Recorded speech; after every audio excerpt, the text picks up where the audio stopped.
Marilyn Monroe became a global symbol of glamour and beauty in the 1950s and 60s, but her childhood was the complete opposite of glamour and beauty and can be described as downright ugly.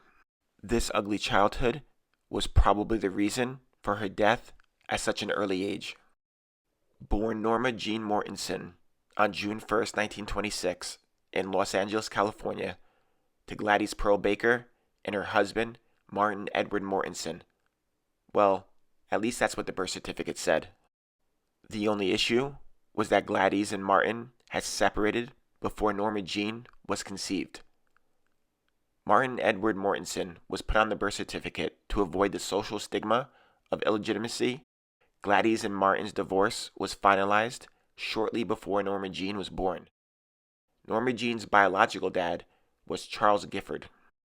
Gladys had a brief affair with Charles, her supervisor at the movie studio she worked at as a film cutter.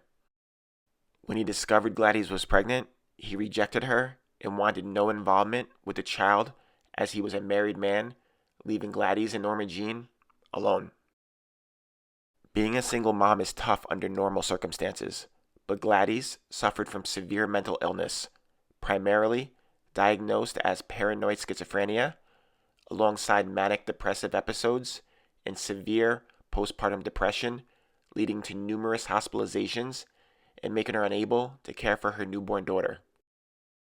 Norma Jean was placed with foster parents Ida and Wayne Bolender when she was 2 weeks old. She lived with the Bolenders for the first 7 years of her life. When she was 7, Norma briefly lived with her mom until Gladys was hospitalized again. Norma Jean was then placed back into foster care, including time with family friend Grace McKay Goddard, followed by a 2-year stint in the Los Angeles Orphans Home Society. Between the age of 11 and 16, she bounced around to numerous foster homes where she experienced severe neglect. In one home, she was left to fend for herself, often going hungry. There were several instances of sexual abuse throughout the years, including being raped at the age of 11. This severe instability later fueled her desire to escape into acting. To escape a return to the orphanage, just after her 16th birthday in 1942, she married her neighbor at the time, James Doherty, a 21-year-old aircraft plant worker. She dropped out of high school following their marriage and became a housewife, but Marilyn described the union as boring.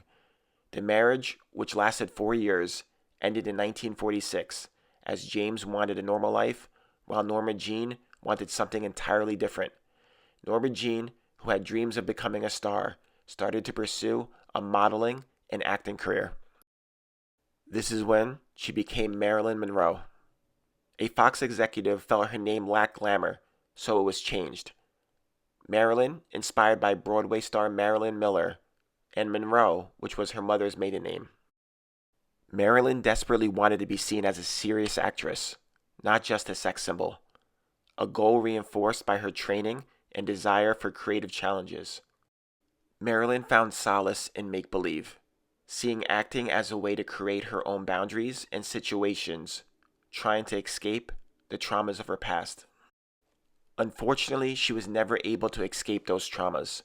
Even as her career took off and she became a global icon, she constantly suffered from severe mental issues, including depression, anxiety, insomnia, and drug and alcohol addiction, leading to emotional volatility, attempted suicides, and frequent psychiatric care, with retrospective diagnosis suggesting a borderline personality disorder.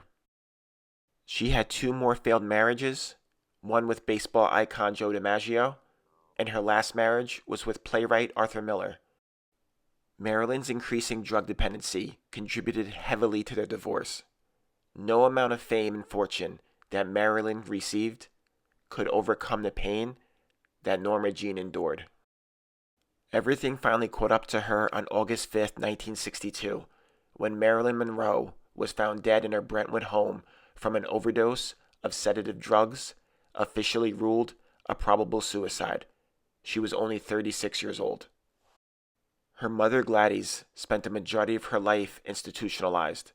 Marilyn and Gladys were in and out of contact, with Marilyn helping to support Gladys. Gladys Pearl Baker died in 1984, 22 years after her daughter's passing. Due to her long-term confinements and mental health issues, Gladys did not know her daughter was dead at the time of her passing. Thanks for watching. As always, I appreciate it. Please subscribe for more historical videos. Take care.